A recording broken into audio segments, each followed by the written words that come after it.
চুল দাড়ি কাটার টাকা পাস না, আবার এলাকার ছোট বাড়ি থেকে টাকা নিয়ে সিগারেট খাস, আবার নিজে একটু সিগমা সিগমা ভাব নিয়েও চলাফেরা করস। বলি কি পোলা পাইন, নেশা খাইতে গেলে আয়নার সামনে নিজের দাঁড় করাইয়া দেখিস, নিজের চেহারা নিজের থাবড়াইতে মন চাইবো। হ্যাঁ মেয়ে, তুমি কি বললা?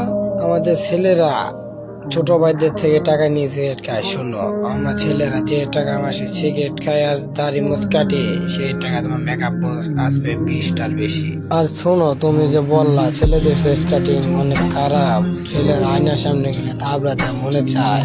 শোনো, আমাদের ছেলের ফেস কাটিং যতই খারাপ হোক, আমরা চাইলে কিন্তু 10টা মেয়ে বিয়ে করতে পারি। কারণ তোমার যদি ফেস কাটিং খারাপ থাকে, তুমি কিন্তু চাইলে একটাই বেশি 2টা বিয়ে করতে পারবে না। কারণ তোমাকে ফেস কাটিং খারাপ থাকলে তুমি তখনই একমাত্র এক জায়গায় যাওয়ার যোগ্য, সেটা হলো আবাসিক, ছাড়া উপায় নাই।